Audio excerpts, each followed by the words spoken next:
नमस्ते, मैं प्राची मुखर्जी। मैं लेफ्टिनेंट कर्नल रमेश चंद्र सक्सेना और प्रोफेसर डॉक्टर कीर्ति सक्सेना की पुत्री हूँ। मैं महर्षि कर्वे स्त्री शिक्षण संस्था के कमिंस कॉलेज ऑफ इंजीनियरिंग में एज डीन R&D पद पे कार्यरत हूँ। शुरुआत से ही जीवन में मैंने डिसिप्लिन अपने पिताजी से सीखा और अपनी माँ से मैंने कर्मशील होना सीखा। मैं अपने संस्था के सेक्रेटरी श्री शास्त्री सर का बहुत बहुत धन्यवाद देती हूँ कि उन्होंने हमें सेमीकंडक्टर फील्ड में काम करने के लिए हमेशा प्रोत्साहित किया। हमारे कॉलेज की प्राचार्य माधुरी खपेटे मैडम, उनका सपोर्ट हमें हमेशा ही रहा, उसके लिए भी मैं उनकी बहुत आभारी हूँ। मैं अभी कमिंस कॉलेज ऑफ इंजीनियरिंग में डीन R&D हूँ। ये भार मैंने अभी 5 सितंबर से ही लिया है। उसके पूर्व मैं head of the department electronics and telecommunication department की 10 साल से मैंने काम किया है। और वैसे मैं टोटल पुणे यूनिवर्सिटी में अभी ये मेरा 29वां साल है। तो मुझे अभी पुणे यूनिवर्सिटी के इलेक्ट्रॉनिक्स के बोर्ड ऑफ स्टडीज़ में भी मुझे अभी काम करने की संधि मिली है, जिससे कि मैं उनकी बोर्ड की मेंबर हूँ। और मैं पुणे में IIT की EC मेंबर भी हूँ। तो ये पिछले 1-2 साल में मेरे साथ में बहुत सारे जो बदलाव आए हैं उसके बारे में भी मैं आपको बताऊंगी। और जैसा आपने पूछा कि थोड़ा बचपन से कैसे इन्फ्लुएंस हुआ, तो वो मैं बताना चाहती हूँ कि इसका पूरा श्रेय मैं अपनी माँ श्रीमती कीर्ति सक्सेना को देना चाहती हूँ सर्वप्रथम। और दूसरा, जो मेरे शिक्षक रहे, जो मेरे स्कूल में, और पहले मेरी एक द्रविड़ मैडम थी, वो प्रिंसिपल थी शिशु मंदिर स्कूल ग्वालियर में। और उसके बाद जब हम सिंधिया स्कूल में गए क्लास 3 ऑनवर्ड्स, तो मेरा पूर्ण परिवर्तन ही हो गया। वहाँ पे मुझे हर चीज़ करने का मौका मिला, जैसे कि क्लासिकल म्यूज़िक सीखने का, classical dance, performance, drama, poem recitation, creative writing, और आप किसी भी इंस्ट्रूमेंट को भी आप एक्सप्लॉइट कर सकते हैं। तो फिर मैं ढोलक और तबला भी मैंने बजाना सीखा। तो और जो टीचर्स थे वो इतने अप्रोचेबल थे कि हम उनसे कुछ भी बात कर सकते थे, लाइब्रेरी में बैठ सकते थे और जा के अपनी कविताएं लिख सकते थे। और स्पोर्ट्स पे भी उनका ध्यान था कि रोज़ आपने 1 घंटा खेलना चाहिए। तो ये सब हम लोगों के स्कूल में बहुत होता था। और टीचर्स, मैथ्स टीचर कपूर दीदी बहुत ही अच्छी टीचर थी, तो मैं उनका क्लास बहुत इन्जॉय करती थी। और शुरू से ही मुझे मैथ्स में बहुत इंटरेस्ट था। एक्चुअली एक बार मेरी मम्मी को स्कूल से फ़ोन गया कि आपकी जो बेटी है उनके कुछ बारे में हमें बात करना है और आप इमीडिएटली कल स्कूल आइए। तो मम्मी थोड़ा डर गई एज़ यूजुअल कि भाई अभी बच्चे ने कुछ गलत किया होगा इसलिए बुला रहे हैं। वैसे उन्हें विश्वास था मुझ पर, वो गई। तो टीचर ने बताया कि मैंने क्लास 3 में बच्चों को एक सम दिया है कि आप 4 डिजिट का सम लीजिए और फास्टेस्ट आंसर जो लाएगा उसको प्राइज़ मिलेगा।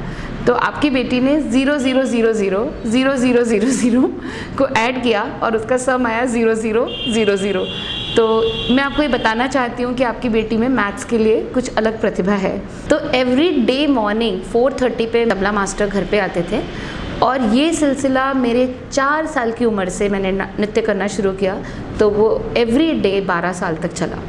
और मेरे जो गुरु हैं वो श्री शिंदे महाराज ग्वालियर के, और मेरी जो मम्मी हैं वो भी डांसर हैं। हर कंपटीशन मैंने जीता। मेरे सामने 2 ऑप्शंस थे करियर के कि मैं मैथ्स के डायरेक्शन में जाऊं या फिर मैं डांसर बनूं।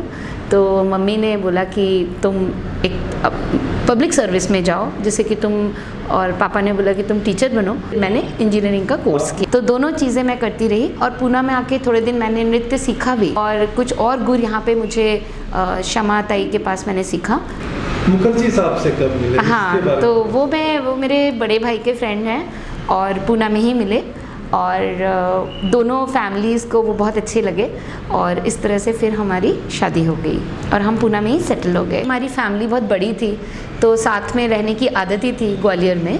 तो जब मेरे इन-लॉज़ जो है वो गोवा से मेरे साथ आ गए, तो मुझे बहुत अच्छा लगा, क्योंकि अभी इतने सारे लोग एक साथ घर में रहते थे। खाना सीखने का, बनाने का और मौका मिला।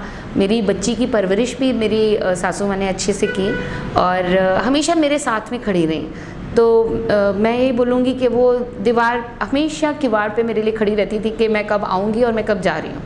तो उनका सपोर्ट मुझे हमेशा रहा और उसके कारण ही मैं उनको बहुत बड़ा एक स्तंभ मानती हूँ कि उनका मेरे पे विश्वास और मेरा उन पे बहुत बड़ा विश्वास है। तो उन्होंने हमेशा मेरा साथ दिया। सबसे ख़ास मैं बोलना चाहूँगी कि मेरे घर में जो मेरी कुक हैं, मतलब वो शाम को आती है, सुबह का तो मैं ही करके आती हूँ क्योंकि मुझे अपने बच्चे का खुद ही करना पसंद है। तो लेकिन दोपहर में जो भी घर में है, मेरे सास ससुर, मेरी बड़ी बेटी, उनके लिए खाना बनाना, और शाम को जब मैं थक के जाती हूँ तो मेरे लिए सब कुछ करना। तो वो मैं मंगल का नाम लेना चाहूँगी कि वो 22 साल से मेरे साथ हैं, तो मेरा साथ किसी ने नहीं छोड़ा। मेरे घर में जो भी हेल्प है, जो मेरे घर में झाड़ू फर्शी भी करती हैं, जो मौसी हैं, उनको 25 साल हो गए हैं, तो हर कोई मेरे साथ है। ये जो फीलिंग मुझे आता है तो मुझे लगता है कि मैं हमेशा दूसरों का करती रहूँ। तो करियर के प्रोग्रेशन में मेरी फैमिली का, मेरे पेरेंट्स के मोटिवेशन का, मेरे हस्बैंड के साथ का और मेरे बच्चों की हमेशा मेरे लिए उनकी प्रेज़ या फिर उनका लव, उसके बिना तो कुछ हो ही नहीं सकता। जो सास ससुर हैं उनका देखभाल भी करते थे, तो वो भी मेरा देखभाल करते थे। ऐसा नहीं कि मैंने ही उनका किया। तो it's a very balance situation, यही मैं बोलूँगी। और मैंने बहुत सीखा लाइफ में। 2 कॉलेजेस को इस्टेब्लिश करने में पहले हेल्प किया, कि जैसे AIT कॉलेज दिघी में, फिर SKN COE वडगांव में। तो फिर जब मैं HOD बनी तो मेरे साथ में बहुत लोग थे, बहुत बड़ी टीम थी। मुझे बस इतना समझ में आ गया था कि अगर मुझे रिसर्च करना है तो मुझे सुबह 4:30-5 पे उठना है, 2 घंटे अपने लिए देने हैं हर दिन। तो जब मेरा पीक रिसर्च आया तब मैंने 2 घंटा सिर्फ अपने को, क्योंकि बाकी फिर घर का काम चालू हो जाता है, तो और कॉलेज में जाते हैं तो कॉलेज का काम रहता है। तो इस तरह से अपने समय को मैंने बहुत ज़्यादा यूटिलाइज़ किया कि हमारा जो फील्ड है, इंजीनियरिंग फील्ड है, उसमें टीचिंग एक अपनी जगह है। मतलब एज एन एकेडमिशियन आप बुक्स पढ़िए, आप अपना बहुत अच्छे ये बनाइए, PPTs बनाइए, न्यू टेक्नोलॉजीज़ यूज़ करिए, नए मेथड्स ईजाद करिए पढ़ाने के, वो एक अलग चीज़ है। लेकिन आप सोसाइटी के लिए कुछ आपकी रिसर्च से या फिर कुछ बेसिक रिसर्च में आप अपने देश के लिए कुछ करना चाहते हैं, तो वो आपने फिर अलग से सोचना है, उसके लिए अलग से टाइम देना है। उसके लिए आपको लाइब्रेरी में IEEE के बहुत सारे जर्नल्स पढ़ने पड़ते हैं, IIT के जर्नल्स पढ़ने पड़ते हैं, आपको उसको अलग थोड़ा टाइम देना है। और मेरा कहना है, मेरा एक दोहा है जो मैं हमेशा बोलती हूँ कि करत करत अभ्यास ते जड़मती होत सुजान, रसरी आवत जात ते सिल पर परत निशान। तो ये कोई भी कर सकता है, ये कठिन नहीं है, लेकिन ये आपको बस लगे रहना पड़ता है। तो मैं आपको बताऊंगी कि मैंने रिसर्च में मेरा बहुत इंटरेस्ट था, मुझे ये सब चीज़ें बहुत पसंद थी, बचपन से ही पसंद थी, कुछ ना कुछ करते ही रहते थे, उद्योग हम लोग बचपन से ही। तो इस रिसर्च में मैंने 6 प्रपोजल्स भेजे। तो कभी DRDO में भेजे, कभी मैंने सर्व करके अपनी संस्था है जहाँ पे प्रपोज़ल भेजे, रिजेक्ट होते गए। इसरो को प्रपोज़ल भेजा तो मेरा बिल्कुल लास्ट स्टेप पे जाके वो मेरे को उनका एक्सेप्टेंस नहीं आया। उस बीच में मुझे ये C2S प्रोजेक्ट के बारे में पता चला कि गवर्नमेंट जो है चिप टू सेमीकंडक्टर जो है वो प्रोजेक्ट बना रही है। तो मेरी जो नॉलेज है, जैसे कि आर्टिफिशियल इंटेलिजेंस और मशीन लर्निंग में मेरे PhD स्टूडेंट्स ने काम किया है और मैं उनके साथ में जो मैंने लर्न किया, मैं कहा क्यों नहीं वो नॉलेज हम चिप डिज़ाइन में लगा दें। तो मैंने जो देश का जो व्यू है और मेरे करियर का जो व्यू है और मेरी जो नॉलेज है, वो तीनों को जब जोड़ा तो फिर देश के 103 जो हैं, सिर्फ पहले चरण में जो C2S के पहले चरण में जिनको ये ग्रांट प्राप्त हुई, तो हमें 86 लाख की, मुझे और मेरी जो PI हैं डॉक्टर सीमा राजपूत, उनको ये ग्रांट हमको मिली कॉलेज को। तो ये इतना प्रेस्टिजियस रहा हमारे लिए। लेकिन ये ऐसे आसानी से नहीं आएगा, ये आपको करते रहना है। पहले भी मैंने यूनिवर्सिटी के 2-3 छोटे प्रोजेक्ट किए हैं, तो वो कैसे करना है थोड़ा आइडिया था। लेकिन पिछले 2 सालों में ये जो डेवलपमेंट हुआ, ये जो गवर्नमेंट ने जो आगे सेमीकंडक्टर का जो हम लोगों को मौका दिया, उसके साथ में हमने चलने का सोचा और ये किया। और गवर्नमेंट ने स्टार्टअप्स के बारे में भी बहुत बनाया। तो नेक्स्ट चरण में हमारा ये एम है कि हम स्टार्टअप के लिए भी जाएं। तो इस तरह से हमें आज का माहौल क्या है वो देखना है, हमने पिछली रिसर्च क्या है उसके बारे में वो देखना है, और ये हमारा एटीट्यूड डेवलप करना है। Research is about attitude. वो आइंस्टीन ने भी बोला है कि all that you win is about your attitude. There is something you have talent, but then if you don't have the attitude, तो आप उस चीज़ को जीत नहीं सकते। तो यही मुझे कहना है कि एटीट्यूड डेवलप करें। हाँ, आज हम फेलियर है कोई बात नहीं, लेकिन हम सक्सेस जो है वो बिना फेलियर के कभी नहीं आती। नमस्ते, मैं अनीता वाघ यहाँ Cummins College of Engineering for Women's में मैं as a junior research scholar काम कर रही हूँ। मैं PhD भी परस्यू कर रही हूँ मेरे गाइड है doctor Prachi Mukherjee ma'am. When I met her, जब मैं उनको पहली बार मिली और उनको बताया कि how much I am interested in research, so उन्होंने मुझे मोटिवेट किया। तो उन्होंने मुझे बताया कि you have a very good opportunity. उन्होंने मुझे एक प्रोजेक्ट के बारे में बताया।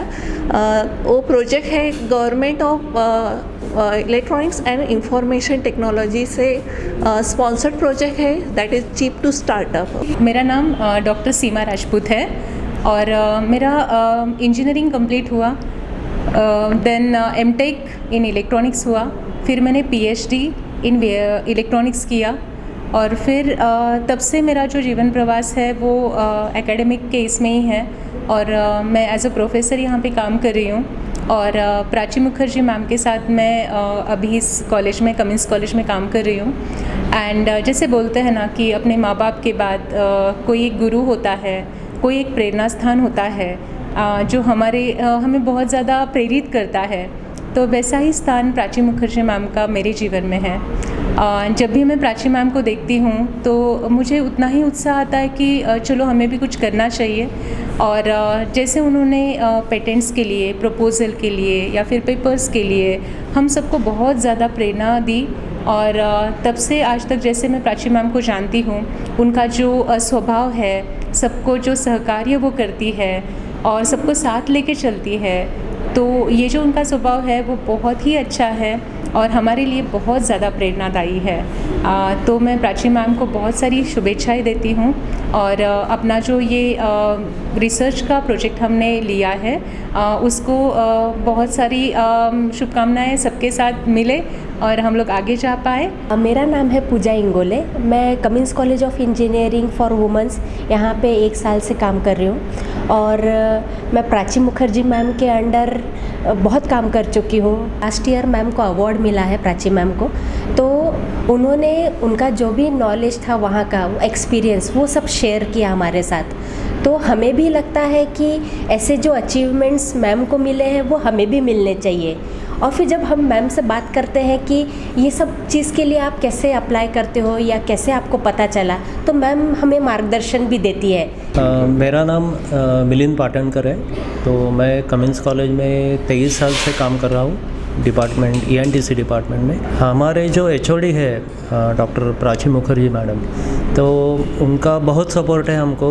उनका जो फोकस है वो टीचिंग के साथ साथ रिसर्च पर बहुत है, तो उन्होंने हमको बहुत प्रोत्साहन दिया। नमस्कार, मैं सागर वनार से हूँ। मैं Cummins College of engineering electronics and telecommunication department में सहायक प्राध्यापक हूँ। मैं और हमारे विभाग प्रमुख डॉक्टर प्राची मुखर्जी IIT के एग्जीक्यूटिव मेंबर भी है। हमारे विभाग प्रमुख के पुढाकार के अनुसार हमारे कॉलेज में IIT का स्टूडेंट फोरम हमने इस साल शुरू किया। उसकी वजह से स्टूडेंट को भी ये अभी इलेक्ट्रॉनिक्स फील्ड में बाहर क्या क्या चल रहा है उसका भी ज्ञान आता है। जब से इंडिया में सेमीकंडक्टर इंडस्ट्री का चल रहा है कि आगे इंडिया को सेमीकंडक्टर इंडस्ट्री में आगे बढ़ना है, तो ये फर्स्ट थिंग थी कि हम लोगों को मोटिवेट किया कि हम भी इस फील्ड में जा सकते हैं, क्योंकि यहाँ बहुत सारी अपॉर्चुनिटी है। और इलेक्ट्रॉनिक्स और टेलीकम्युनिकेशन इंजीनियर होके सेमीकंडक्टर इंडस्ट्री और इलेक्ट्रॉनिक्स इंडस्ट्री में काम करना ये बात हमें इंस्पायर की कि हम इस प्रोजेक्ट पे काम करें।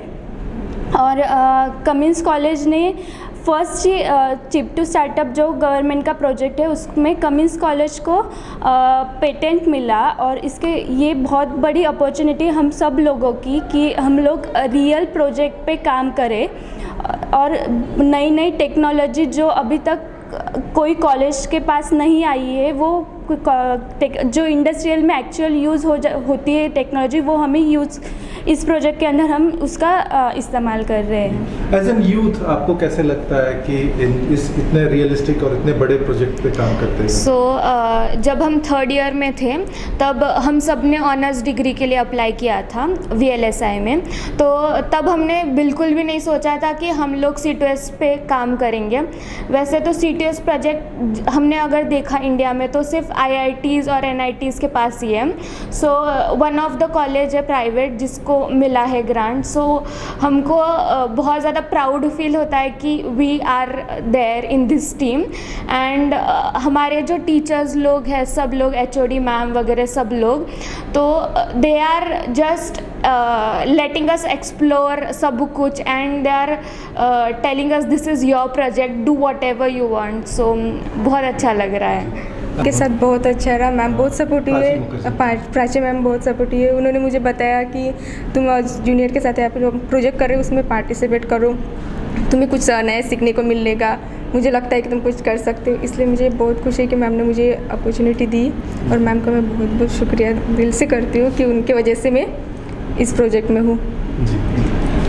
क्या उम्मीदें हैं, क्या आशाएं हैं, क्या अपेक्षाएं हैं आने वाले टाइम को लेकर आपकी? थोड़ा सा आने वाले टाइम में तो ऐसा देखा गया है कि बहुत बढ़ेगा। सेमिकॉन इंडिया ने एक बेस बना के रखा है सब इलेक्ट्रॉनिक्स इंजीनियर्स के लिए कि वो आगे उनका फ्यूचर बनाए, और Cummins college provides the best, means वो पूरा एक फाउंडेशन बनाया हमारे लिए कि हम उस लेवल तक पहुँचे कि हमें इंडस्ट्री में कुछ कर सके और इंडिया को हेल्प कर सके, पूरे सेमिकॉन इंडिया को बढ़ाने के लिए और बच्चों को इंस्पायर करने के लिए।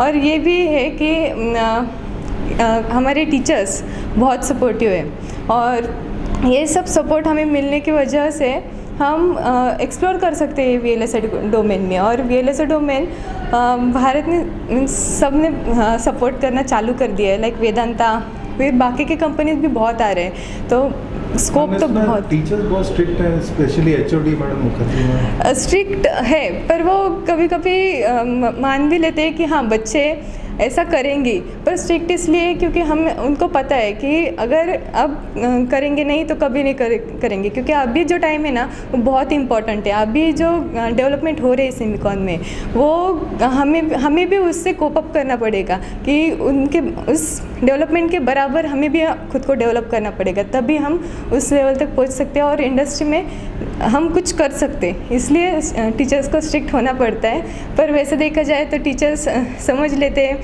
और बहुत अच्छे से बात करते हैं। लाइक हमारा माइंडसेट, हमें कैसा फील हो रहा है, कि हमें क्या प्रॉब्लम्स आ रहे हैं, वो सब कुछ हमें सॉल्व करने में बहुत मदद करते हैं। जी एक महिला सक्षमीकरण बहुत कुछ चल रहा है, बट ये क्या है महिला? एक लड़की को, एक महिला को इस लेवल पे आना, पढ़ना, घर चलाना, संभालना, एक यूथ होने के नाते क्या लगता है तुम्हें, क्या कहोगे? जब एक महिला घर से बाहर पढ़ती है तो उसे क्या क्या लाइक बैलेंस करना पड़ता है, वो एक एग्जांपल है इधर कि हम पढ़ रहे हैं और हम हार्डवेयर में पढ़ रहे हैं, तो जो भी हम चिप बना रहे हैं उसका हम डिवाइसेस में यूज़ वगैरह कर रहे हैं। लाइक जब हम यूजुअली देखते हैं तो ऐसा बोलते हैं कि लाइक सॉफ्टवेयर में जाओ, उधर तुम लोगों को हार्डवेयर में काम नहीं करना पड़ेगा, लाइक एक्चुअल रियल लाइफ में जो भी करना है वो कंप्यूटर पे ही करो। पर जब हम ये सोचते हैं कि हमें चिप पर काम करना है तो वो अच्छा है कि क्योंकि हम उसमें डेवलपमेंट कर सकते हैं। मैं ये कहना चाहूँगी कि हम महिलाएं जो हैं वो इतना सब तो कर रहे हैं बच्चों के लिए, अपने घर के लिए, खुद के करियर के लिए, लेकिन स्वयं के लिए करना बहुत ज़रूरी है। और उसमें सबसे इम्पॉर्टेंट होता है कि हम अपनी हेल्थ का ख्याल रखें। तो चाहे योग करें, चाहे सूर्य नमस्कार 2 करें, 3 करें, आगे जाके 10-15 करें, तो अगर आप दिन में सुबह ही अगर आप कर लेते हैं तो पूरा दिन आपका एनर्जेटिक जाता है। आजकल हम सुन रहे हैं कि बहुत सारे रोग फैल रहे हैं, तो उसकी एक ही वजह है कि हमारा जो लाइफस्टाइल बहुत सेडेंट्री है। और भी रीजंस होते हैं जेनेटिक, लेकिन आप उनको रोक सकते हैं। आप हमेशा एक्टिव रहें, आप या तो वॉक करें, योग करें, डांस करें, जो भी आपको नेचुरली लगता है, फील होता है, वो आप ज़रूर करें। और व्यायाम करना बहुत ज़रूरी है, और उसमें मैं सर्वोपरि जो मैं रखती हूँ वो है योग। और वो परिवर्तन ही कर देता है आप में, आपको सारा दिन एनर्जेटिक। योग प्राणायाम जो हम करते हैं उससे जो एनर्जी मिलती है वो मुझे तो रखती है, मैंने आसपास जो लोग करते हैं उनको भी देखा है कि वो पूरे एनर्जाइज्ड रहते हैं। तो दैट इज़ वेरी इंपॉर्टेंट, इसका आप लोग हमेशा ख्याल रखें। और ये जो है एक पोएम है हरिवंश राय बच्चन जी की जो मुझे हमेशा इंस्पायर करती है और वो मेरे दिमाग में हमेशा दौड़ती रहती है। एक तो उनका वर्ड्स हैं स्वामी विवेकानंद के, जिन्होंने मुझे हमेशा बचपन से इंस्पायर किया, और दूसरे हैं इनकी पोएम। तो मैं वो पोएम आपको पढ़ के सुनाना चाहती हूँ। वृक्ष हो भले खड़े, हो घने हो बड़े, एक पत्र छाह भी मांग मत मांग मत मांग मत। अग्निपथ अग्निपथ अग्निपथ, तू न थकेगा कभी, तू न थमेगा कभी, तू न मुड़ेगा कभी। कर शपथ कर शपथ कर शपथ, अग्निपथ अग्निपथ अग्निपथ। ये महान दृश्य है, चल रहा मनुष्य है, अश्रुस्वेद रक्त से लथपथ लथपथ लथपथ। अग्निपथ अग्निपथ अग्निपथ। धन्यवाद।